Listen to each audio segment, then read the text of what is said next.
Hello and welcome to In the Game, Qatar's first sports podcast. This is so exciting for me, Zaman. Yeah, same for me. Shall I tell you why? Yeah. This is the first podcast that we're doing since we had the COVID. And now we've got the social distance in between us. Yeah. I'm really honored to be here. The first one. The first one, in our new studio. It's really great to have you, honestly. Same. It really I'm is really great. happy to be here. Thanks for having me. Oh, honestly, it's so good to be back, and it's so good. I know that Zoom and all those things are brilliant, but it's not the same. It's not the same. It's not the same. I know how it goes. We've been training online on Zoom, and it's not the same. Okay, we're not telling anybody what you are yet, but how can you? Don't tell them what you do yet. But how can you do that?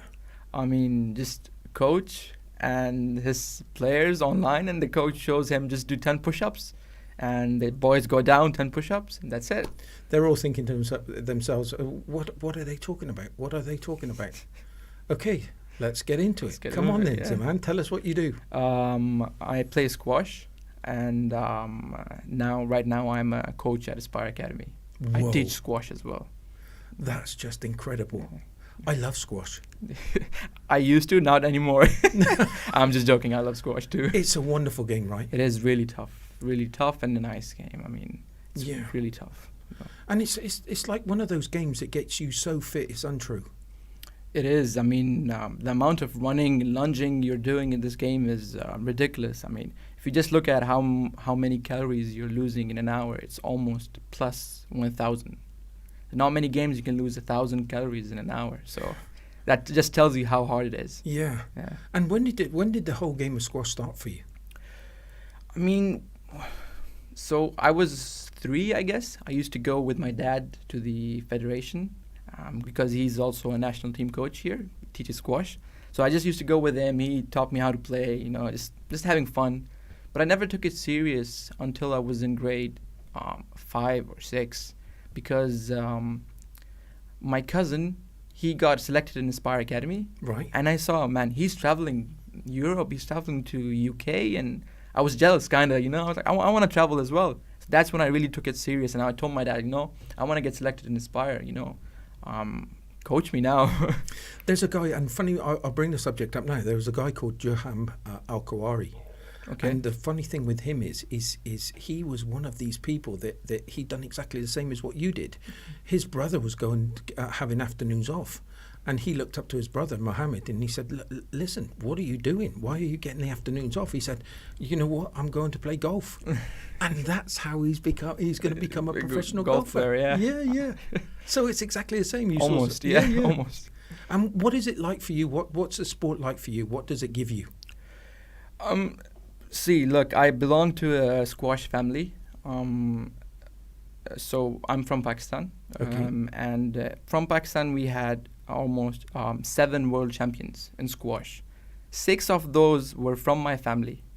So that's how, everyone in my family plays squash. Everyone.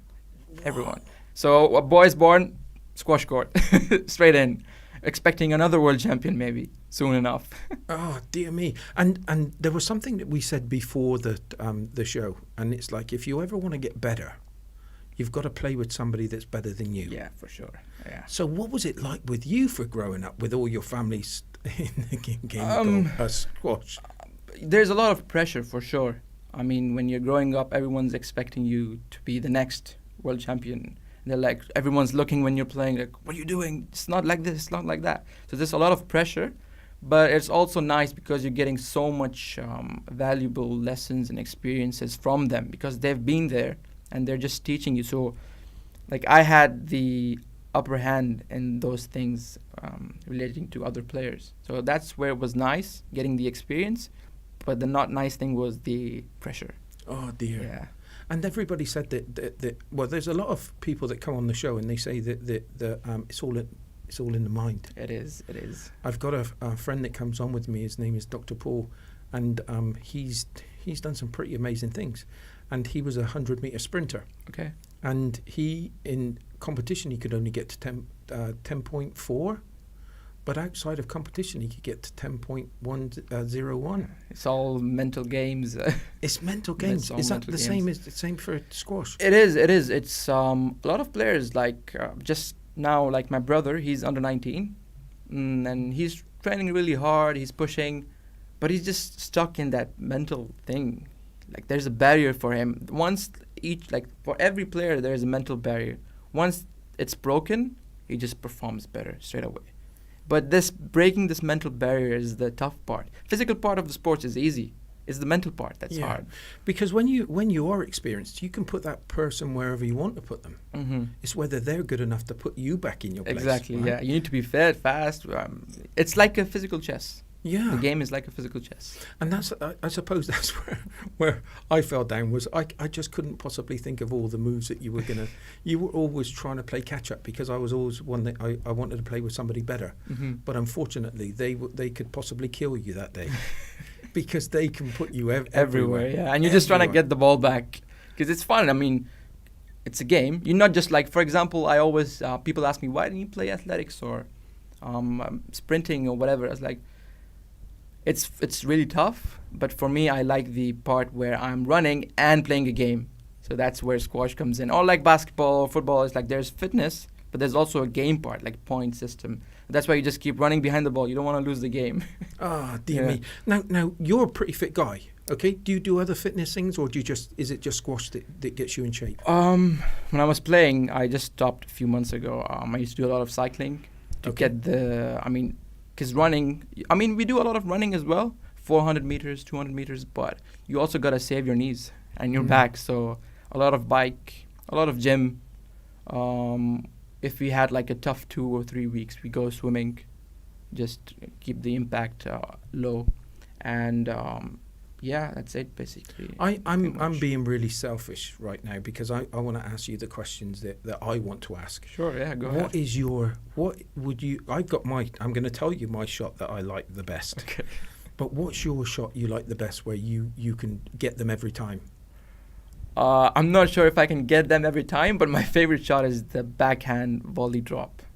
So talk us through it. So basically, in squash, you can't let the ball bounce twice. So if the ball bounces twice, that means you lost the point. Yeah. So you got to hit it on one bounce or no bounce. Yeah. So when you hit the ball on no bounce, that's called a volley. Okay. Okay. So backhand is the left side. So they can't really see the shot? No, it's just a really skillful, technical shot to play. Like, not everyone can hit it properly. They can, but it's not as good enough. Like, for example, in squash, we say, he's really skillful because he can just put it in every single time. He's, just this above the tin. Yeah. But other players, hitting it safe, and so it's easier for the other player to get. But if you're really skillful, you know how to play it properly, you just put it in, boom, your point. Let me tell you my shot now. Yeah. So it's with the backhand, okay? And you let it come back, and then you just flick it off the sidewall. Okay. And it goes over and flicks into the corner. The corner, yeah. And I must admit, if I hit that well, there's nobody going to get to it. It's because if you're not a regular player, you can't get the positioning right. So that's why other players, they struggle. So they're running around themselves, and they're like, oh, I don't know what to do. I love that, and when it works, it just satisfying. It's so satisfying. But but as you said, if you're playing against somebody that's really good, you are going to have an absolute. You don't want to play that shot. You're going to die. You're going to die. You're going to die. And it's and if you think to yourself, oh, I'm going to let it, and because they can do these shots to the back of your backhand, right? Mm-hmm. And it's going into the back. Now, what do? Do you get it first? You get it on the volley first, or do you let it go to the back in bounce? It depends. If your shot is really tight to the sidewall, if it's just I can't hit it, I just leave it go back and wait for it to come out, and then just go back and hit it straight again. But if it's not as tight, I just try to volley it, because the more you volley, the more you're in control, and that's how you're going to win the match. So there's going to be people listening here that hadn't played squash before, yeah. and this is the thing when there's always a competitive edge. And when I first started playing squash, I played it with my wife, yeah. And there was always a competitive. And she said, "I'm not playing with you anymore. You're hitting the ball too hard." So for a beginner, so when you are taking up the sport, what would you suggest instead of trying to go and play the game straight away, or what would you suggest to somebody that's just going out there to play for the first time? If you've never played the game, for sure, I'd suggest you to take coaching lessons with a good coach. Okay. Because it's a type of game you can't really learn at your house. Like, for example, football, I mean, I guess everyone knows how to shoot a ball. Yeah. But there's like a certain technique. But in squash, you can't, like, if you've never played it, you can't really hit the ball. Yeah. Like, you're all over the place. So you need like few basic lessons, maybe 3 or 4, get the hang of it, know how exactly to hold a racket, how to hit, how to move, and then maybe just play a lot of games with your friends. Yeah. And from time to time, if you want to take more lessons, that's how you're going to improve. But I'd really suggest you to take a few lessons. And what are the Start. good drills that you can practice within the court for anybody that's out there? If you're alone, Yeah. there's nothing better than solo practice. Just hit the ball everywhere, move around as many times as you can. 'Cause just, they say repetitions makes it perfect. Just keep going again and again and again. I kind of but I even can't play with myself because I'll always hit it to somewhere I didn't think I was going to hit. But that's where the coach comes in. He's just going to teach you like a few tweaks. You're going to like open the hand a bit, up, left, right, and then you're going to know. And then you start hitting it like once, twice. Then you start doing solo, and then it's easy. I love where you make it effortless and you hit the ball on your backhand and you hit it as close to that wall as you possibly can. There's a lot of practice. I mean, if you come watch us training, we play a lot of back games and we put like a target near the wall. And basically what we're doing is trying to hit that target. So, I mean, almost every day, we're trying to practice hitting that target. So when the match comes, you can see it's so effortless, just so tight all the time. But the amount of training that's going in, it's ridiculous. Like, I mean, I used to train when I was really, really, really serious towards the end, 3 times a day. 3 times a day? 3 times a day, yeah. I used to go for a run after the morning prayer. So, the first call to prayer in the morning. Yeah. Pray, go for a run. Come back, sleep, and then go for training at 10 a.m. till 12 p.m. and then break, and then come back 3 p.m. to 6 p.m. So that's like 3 sessions a day. So you can imagine how much it looks effortless, but it's a lot of training going on. Oh my word! Yeah. But don't you find that? And it's like I'm talking from a complete novice, but I can play the game. But you're in pain after a session. Oh yeah. How can you go and do another session and another session? I think that's what being a professional is. You're in pain, you just keep going. This is it. This is the thing you're doing. This is your life. Like when I was training 3 times a day, I knew this.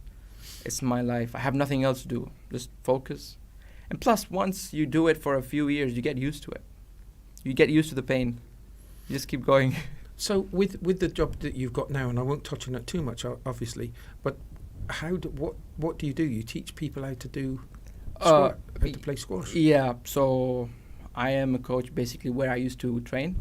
I help the coaches because there's a lot of boys now, a lot of young boys. So I mean, the coaches are always busy with the better players, and plus they need help sometimes. So that's where I come in and teach them how to hit because they're really young. They need some practice and guidance. That's where I come in. Yeah. And or maybe just pressure sessions a few times, and that's it. And because you've been through it, do you find yourself you understand what they're going through? You can empathize with them, or are you tougher? No, for sure. I know what they're going through. Plus, the good part is I speak Arabic as well. Very. Yeah, I speak Arabic, so the coaches were like, "That's perfect. You can help us," because they don't speak Arabic. So that's where I come in, like, because they're really young. They don't speak English. The boys, I come in and like, do this, and they understand. So I definitely understand what they're going through, and for sure they don't take me as a coach, like how you're so serious with the coach. Yeah. They take me more as a player, kind of. So we're closer. So they've got respect for you. They got respect for all coaches. Like we're thankful our squash coaches are really, really, really down to earth, really friendly. You don't feel like he's a coach. So that's basically where I learned it from my coaches. But I'm just a step ahead because I speak Arabic, so it's even closer. But the thing with it is, once I suppose once you've been through what they've gone through, I think that's going to be there's a bond there. Being through what they've been through, I can definitely, like, some days I used to feel like, I just can't do it. Some I don't know how to explain. It's really tough. There's just some days you've been training 3 weeks, really tough. One day you just can't do it, and then the boy comes in to me and is like, I can't do it, but he can't explain himself. So I was like, it's okay, I get it. You can have rest. So that's, I guess, it's definitely there. This part is definitely there. That's really good. Yeah. And I think that's all that matters really. Mm-hmm. When you are struggling. Coach and player relation definitely matters a lot. Yeah, I'm glad that we touched on this, because again, I've spoke with so many people and how important it is for that coach to be real close with their... Very, very, very important. Like my coach, my squash coach, I was on the verge of stopping so many times. I was like, I kept trying. I lost many matches, many tournaments, and I was like, that's it, I can't do it anymore. But he was like, no, you gotta push. Because he was really close to me. He knows what I'm going through. He's like, no, you gotta push. You can do it. And the way like he talks to you, because he's so close to you, he knows just how to crack the code. You know, he knows how to get in your head. Yeah. It's really important. If the coach isn't close with you, he wouldn't know. But how is it, you've played sports, how important is that with young kids? I think it's very important, especially younger kids. You know, they don't have the maybe the dedication as a adult would have. You know, the motivation and stuff. He's young. He might train one day and 2 days like, I don't want to do this. He doesn't see the end goal as much as a professional adult player would see. So you definitely keep giving them reminders. You know, oh, you're playing. This is your thing. You gotta keep pushing, and yeah. That's it. Now, as a coach, do you find that a bigger obligation than playing? For sure, yeah, I guess. Because now I have to do it. Because before I was not doing it. Someone was telling me, you gotta do this. Now I'm just taking all the things I remember and giving it to them, you know. But I'm always like, Coach, what should I do now? He knows, he just keeps helping me, like, you should say this and this and this. And with your father, do you ever go back to your father and ask his advice? All the time. Like, my father, he's the one who taught me squash, how to play squash, the basics and all that. And my father, I think he's been coaching now for almost more than 10, 15 years. So he's got a lot of experience with the pros. And he himself was a professional player, top 50 in his time. I always go back to him like, what if I have 3 kids in the court? What training should I do? He's like, you gotta do this, you gotta do. So when I go back to Spire, I'm like, let's do this. And the coach is like, oh, nice one, you know? I'm taking help from behind. So, I mean, in squash, because if you have one guy in the court, it's different. When you have 2, you gotta come up with different routines. 3, it's different. So because I'm still not as experienced, I tend to forget. Okay. So I always go back to my dad for sure. I remember being I don't think there's a windsurfer that can hold me up anymore. But I remember when I was an instructor for windsurfing, and I was a terrible coach. I just wanted to go out and windsurf. Is it the same for you, or have you seen a new lease of life when it's teaching others? I don't necessarily think I'm a bad coach, but there's definitely times I feel like I don't know what to do exactly, because I'm new. Like it's almost just been less than a year I've been coaching, and that's the good thing, you know. My old coaches, my dad, they're all here to help me, and that's where I was lucky. Maybe you don't have someone to help you, but I mean I have so many people that just ready to help me, and I'm ready to learn as well. But I definitely don't think it's a learning experience. Like everyone, when they start something, they're gonna be bad at it in the start, and then they learn. But you must have a great relationship with your father. Yeah, for sure, for sure. My coach, my dad, and everything. Definitely have a good relation with my dad. He pushed me a lot. He supported me a lot, even though necessarily maybe he didn't think I can make it or whatever. He never told me that. He never told me. He always kept supporting me, like, do whatever you want, you know. Even in the last few months of my squash career, he's like supporting me, like, keep going, you know, you can. But he always said one thing, my mom and my dad, you're going to play sports, but you're never going to stop education. Because I was like, I want to stop studying. He was like, no, you're not going to stop studying. You're going to study as well. Yeah. We support you to play sports, but you got to study as well. And you kept all that up so that... Yeah. So from grade 7 to grade 12, I was in Aspire Academy, because it's school and sports. Okay. Once I finished that, was telling my dad, give me 2 years. I want to push really hard. He's like, nah, not happening. You stop sports, you're not stopping education. So then I joined Qatar University, majoring in management information systems, and I just graduated in December, so just before Corona.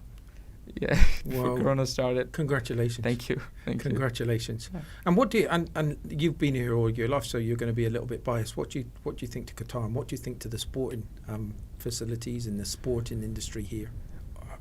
I think there is no better place for you to start a sport. The amount of support, if you're Qatar, you get a lot of support. There's endless support. There's nothing that's not available here. You got the coaches from like Aspire Academy, international coaches, everyone, top 10, top 20 world champions.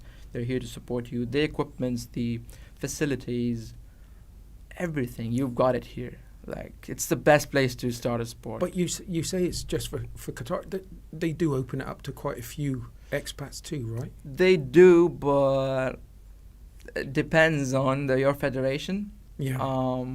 Unfortunately, I didn't get the support I wanted, even though I think I deserved it. Yeah. You can just see my achievements. I've got it all there, but that's another story. But I think it depends what you're playing. If you're really good, they definitely support you, I think. Yeah. Yeah. And so where did you get to travel with your squash? So many countries. I've been to almost more than 20 to 30 countries. Whoa. Yeah. Almost all over Europe, Australia, the US. Not many Asian countries. Malaysia, Iran, Pakistan for sure, Saudi, Europe, almost every country. Even the tiniest country I've been there. I feel like I'm in a squash court with you this evening. I can't stop sweating. It's kind of. And what was the best? Where was the best place and why? Ooh, that's a tough one. I think every country had a speciality for sure. Every country was nice in some things, but I think my absolute favorite has to be Italy. The food, the people, the place, it's just amazing. I love it. I love it there, yeah. Food is so good, Italian food. Pizza every day. Coffee, really good coffee. The people are so nice, The place, because we used to go to a city, it's on the beach. So have a good tough match, go to the beach. Our hotel was just on the beach as well, so yeah, I think that's why. But also, Spain was really good. Germany is nice. But I think my favorite has to be Italy. Tell me, let me get into your mindset as well when you're in a big, tough competition. What are those things that are going to get to you? Like, he's got a better backhand, or what is it that drills you down the most? Is it when they're just relentlessly putting you in difficult situations? Not necessarily. I think the most pressure I took was when I was playing locally. Because I knew, as not being a Qatari, I need to win all the time to get the support I want. Yeah. So I used to take a lot of pressure in that. I want to win every match.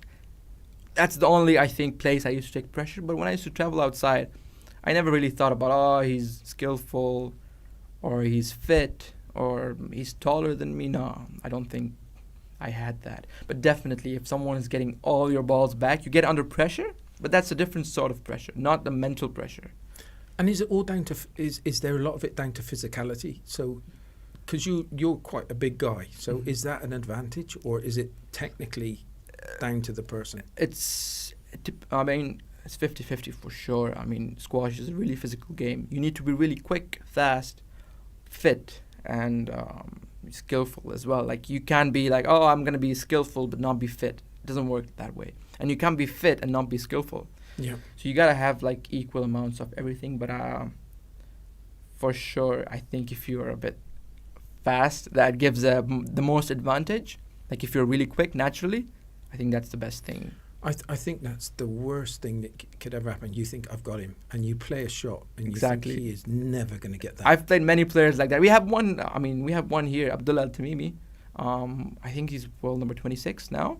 Whoa, that's very high. That's very high, yeah. He's the first Qatari to reach there. And the only.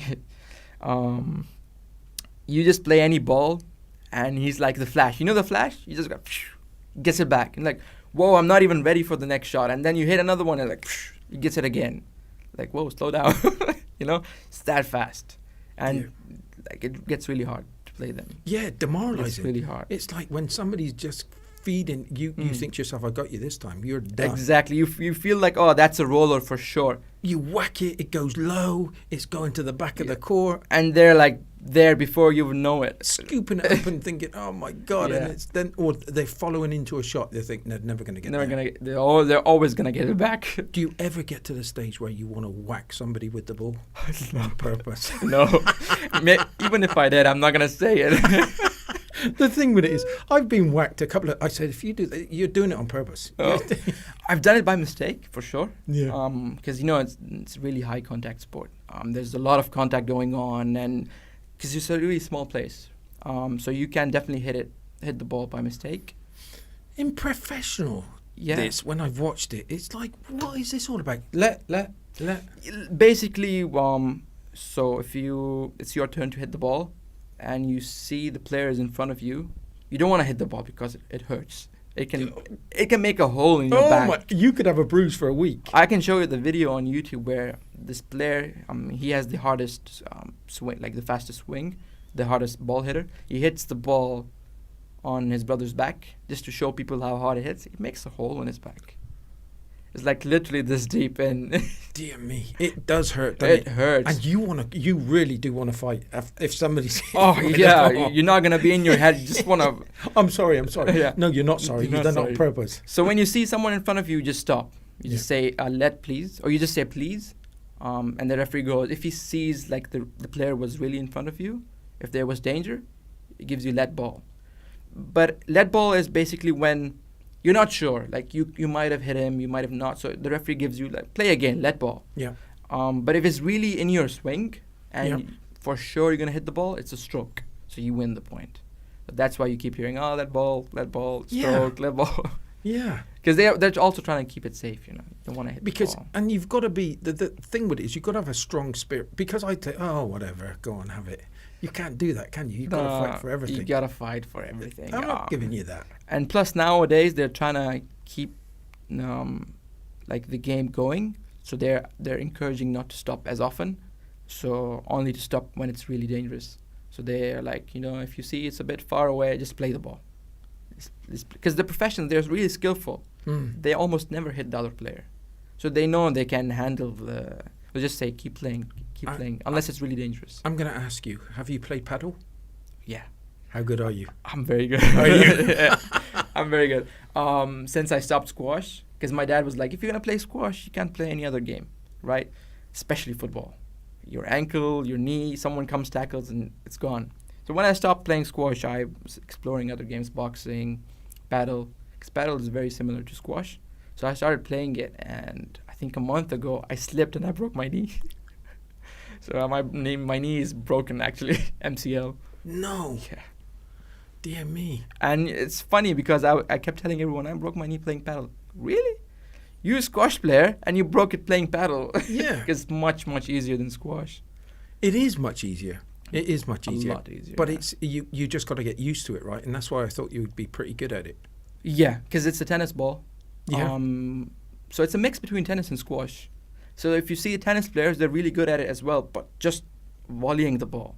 And squash players are really good from the back because there's the glass, so it's similar to squash. I think the best team would be a squash player and a tennis player. They can destroy everyone.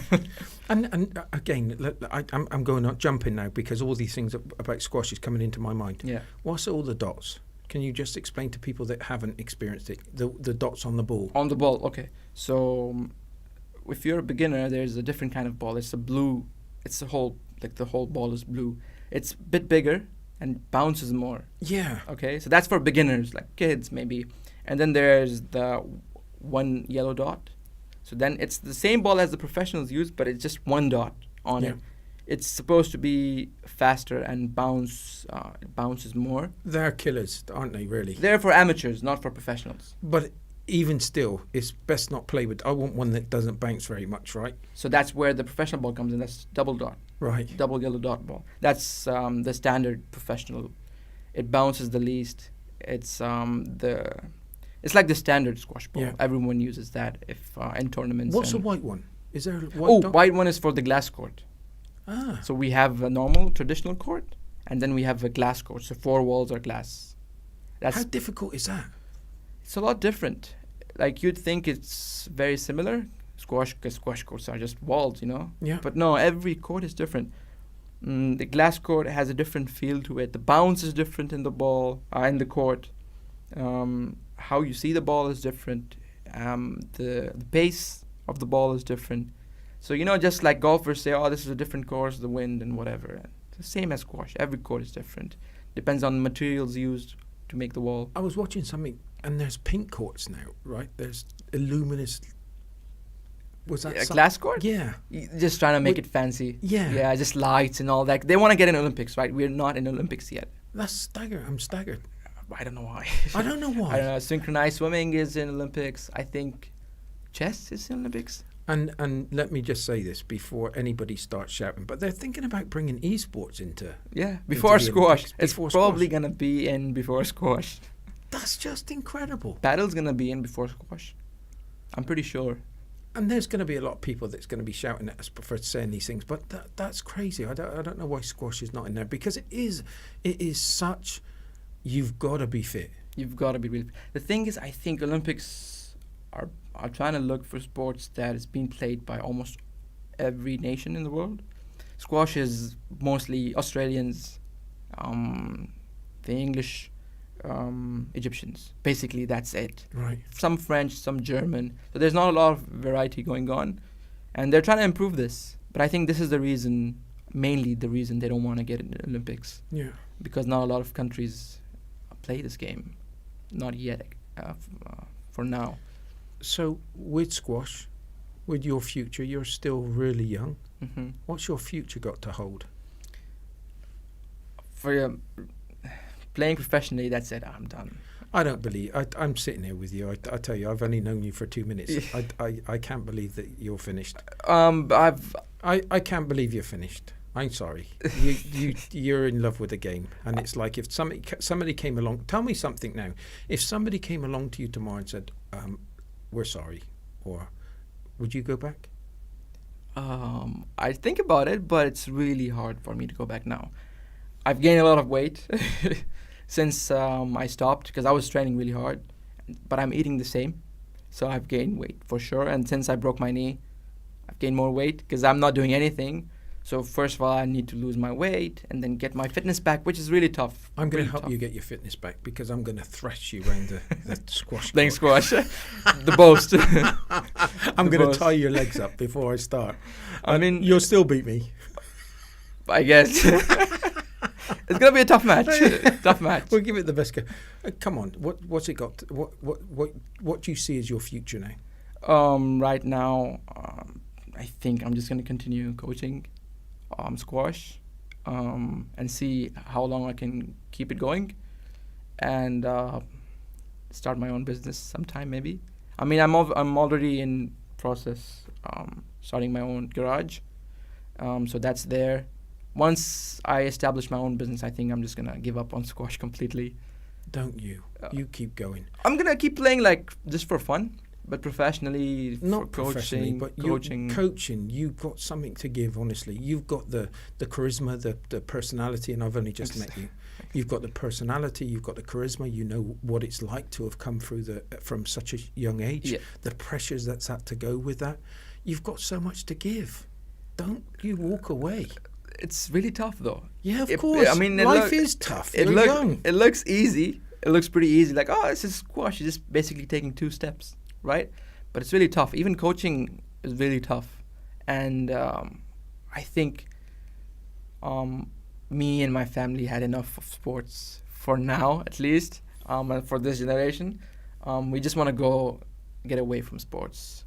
Generations and generations and generations of people from our family have been playing sports, and slowly they're starting to move now to better things.